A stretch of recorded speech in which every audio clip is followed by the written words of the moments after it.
I am 89 years old. There is a metal plate inside my skull. It has been there for 70 years. People see me press my hand against the side of my head, and they think it is a headache. It is not a headache.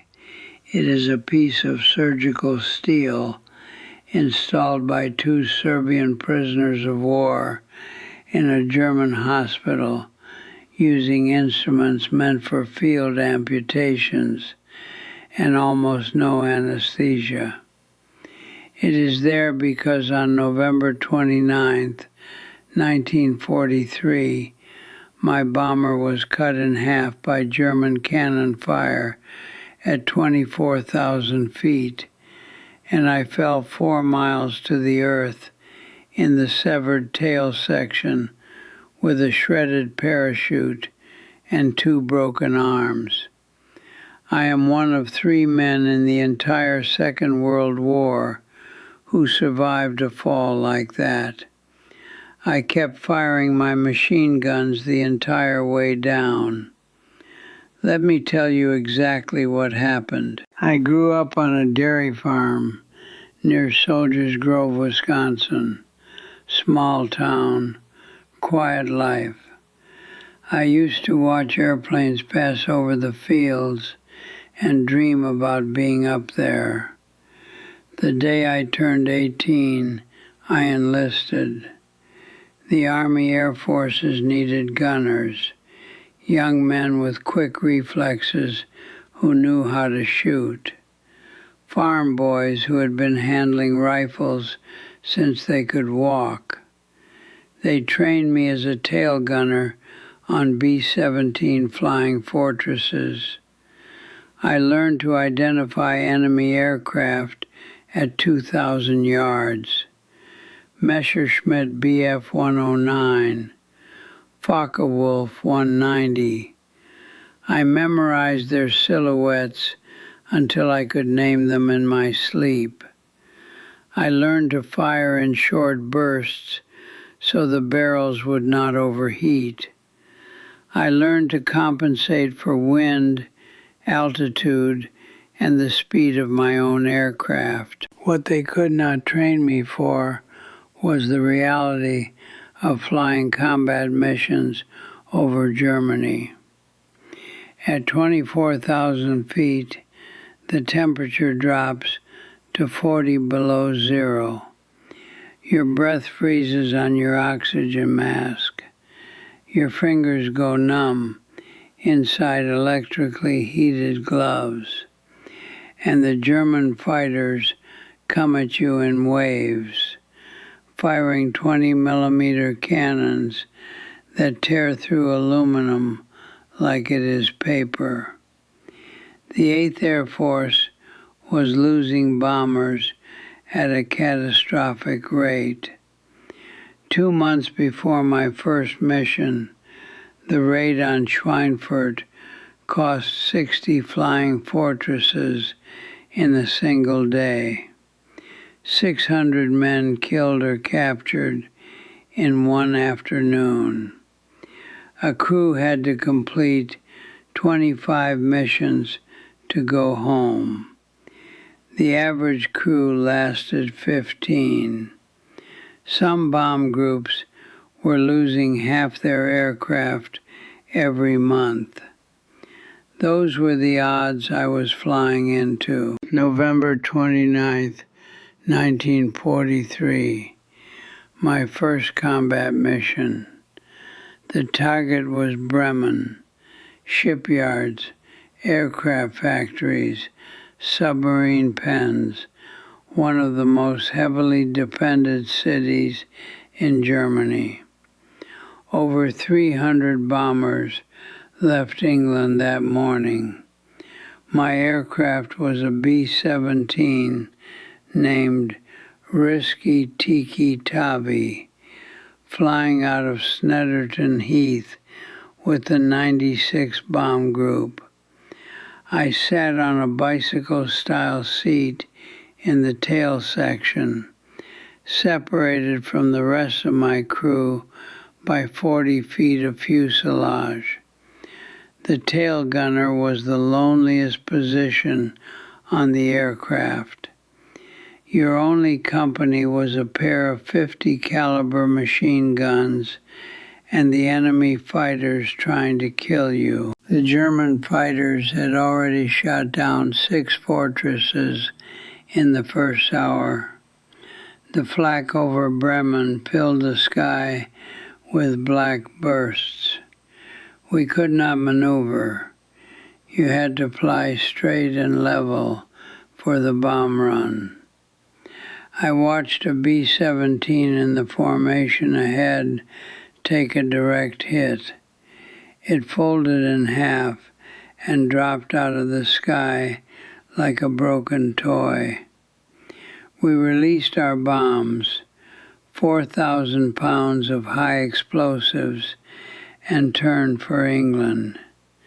200 miles of hostile airspace between us and safety.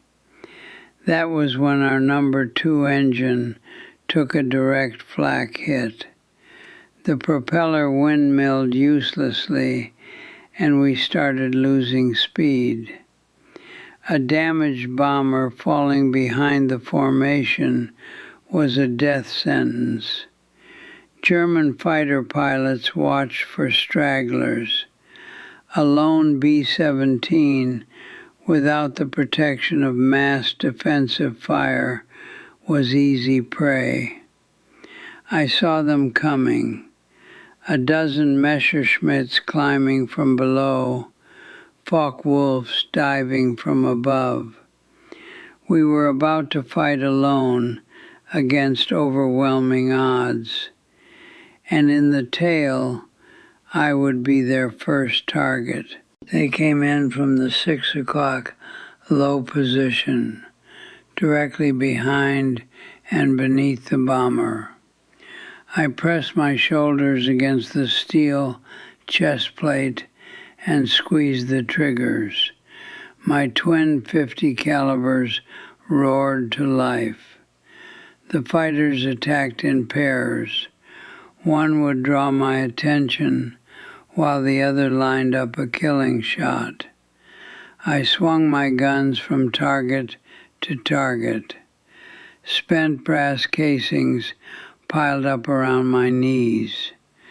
The smell of cordite filled the compartment. A Focke-Wulf came in from the 4 o'clock position.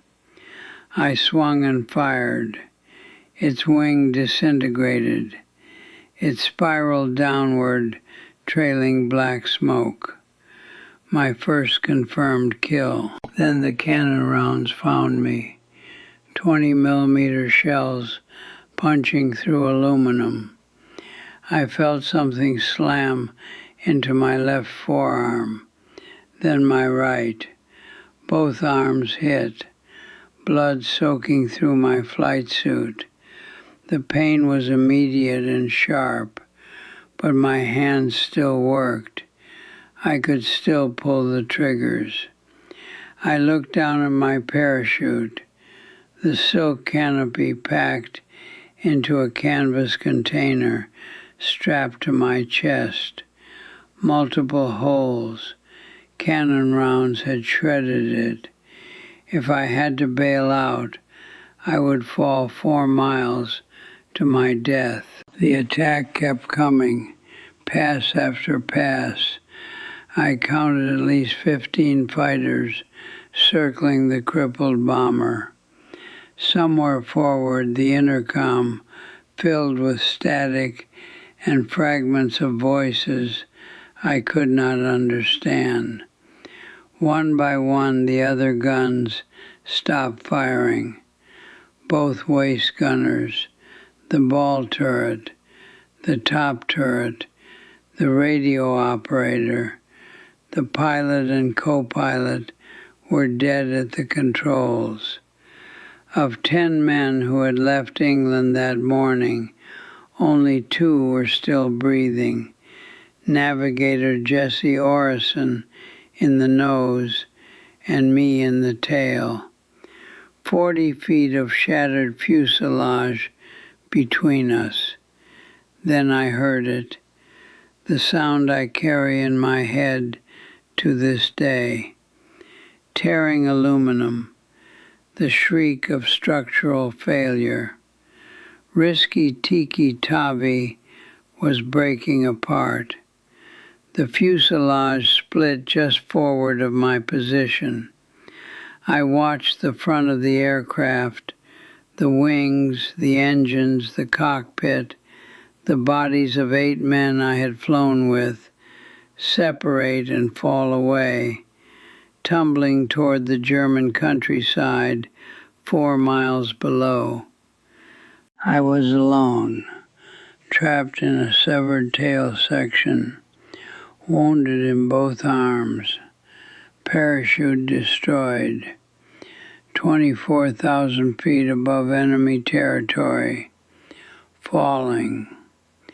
The tail section tumbled end over end. It threw me against the walls, the ceiling, the ammunition boxes.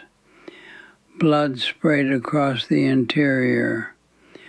Wind screamed through the opening where the rest of the aircraft had been. I had maybe 90 seconds to live. The German fighters were still there. They circled the falling wreckage, maybe to confirm the kill, maybe out of curiosity. Whatever their reason, they made a mistake. They flew within range of a wounded tail gunner who had nothing left to lose. I grabbed my machine guns. The spinning made aiming nearly impossible. The G-forces pinned me down, then threw me upward. My arms were bleeding. My parachute was gone. I was falling to certain death, and I was still shooting. Tracers arced wildly through the sky as the tail section rotated. The German pilots scattered. They had never seen anything like it. A man in a falling coffin, firing back with everything he had. One Messerschmitt took hits across its fuselage. The pilot broke off, trailing smoke. Then the physics changed. The vertical stabilizer and horizontal stabilizers acted like crude wings. They caught the air. The spinning slowed. The descent became something close to a glide, not controlled, but slower than pre-fall. The stabilizers were buying me time, seconds, maybe a minute. I used that time to fire at anything that came close. The ground rushed up, 5,000 feet, 3,000, 1,000. I braced against the steel chest plate and wrapped my arms around the ammunition boxes. There was nothing else to hold. The tail section hit a pine tree at approximately 100 miles per hour. Branches snapped. The wreckage cartwheeled through the forest canopy. My head slammed into the steel framework. My ribs cracked. Both arms bent at angles they were never meant to bend. Another tree. The wreckage spun sideways and crashed into the frozen ground. Silence. I was alive.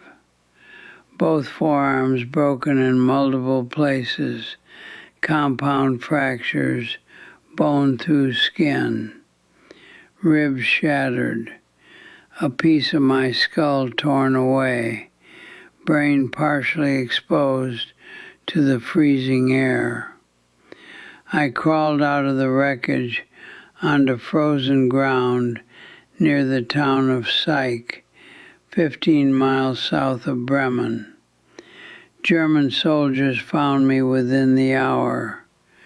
They left me on a concrete floor for 2 days. No doctor, no bandages, no morphine.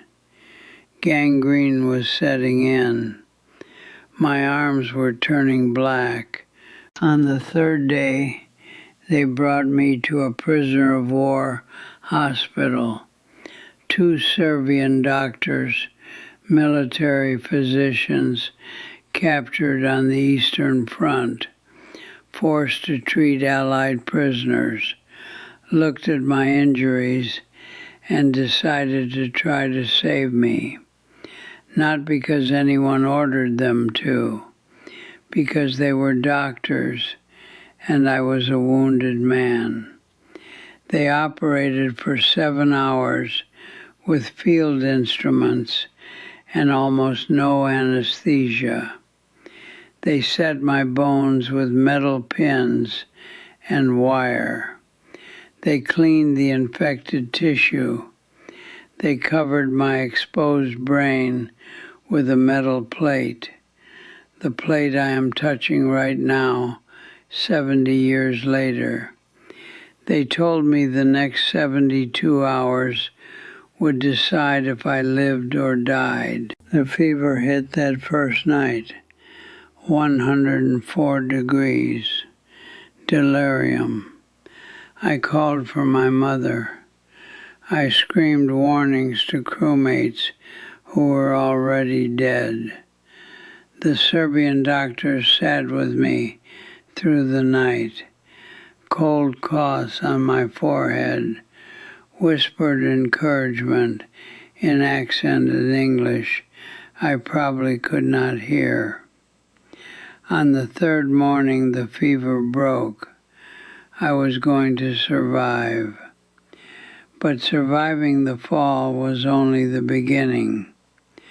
I spent 17 months as a prisoner of war, 4 different camps, a transfer across Poland in a cattle car packed with 60 men, no room to sit, no food for 3 days.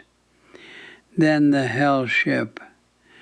They loaded 200 of us into the hold of a freighter crossing the Baltic Sea. No light, no ventilation, no sanitation. 4 days in total darkness. Men died in that hold, and their bodies stayed among us because there was nowhere to put them. Men went mad from the darkness and the smell. I climbed out of that hold with eyes that had forgotten how to see, and then came the worst. February 6, 1945. Soviet forces approaching the camp. The Germans ordered every prisoner to march west. Destination unknown. Temperature 20 below zero. That march lasted 86 days, 600 miles, through blizzards and freezing rain, sleeping in barns, drinking from ditches, eating raw potatoes stolen from fields. The metal plate in my skull conducted the cold directly into my brain. 1,500 Allied airmen died on that march. Pneumonia, dysentery, bullets from guards who decided a straggler was not worth the wait. I put one foot in front of the other, and I did not stop. I had not survived a 4-mile fall to die on a frozen road. On April 26, 1945, American soldiers from the 104th Infantry Division found us near the Elbe River. The German guards surrendered. I weighed 93 pounds. I had gone into the Army at 150. I came home to Soldiers Grove. I married Margaret Finley.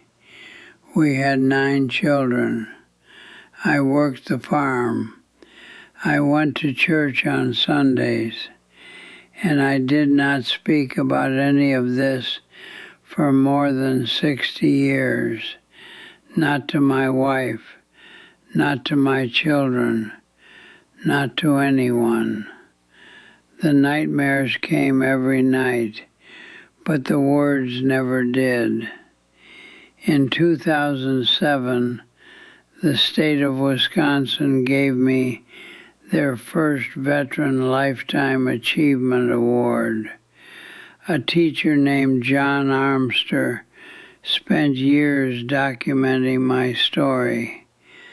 The town named a street after me, Eugene Moran Way. After 60 years, the silence finally cracked open. The 96 bomb group lost 938 men during the war, 206 aircraft. I think about the 8 men who died on risky Tiki Tavi, the pilot, the co-pilot, the flight engineer, the radio operator, the ball turret gunner, the 2 waist gunners, the bombardier.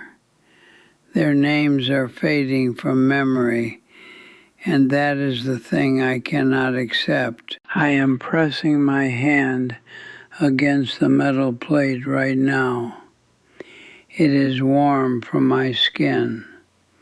It has been warm from my skin for 70 years.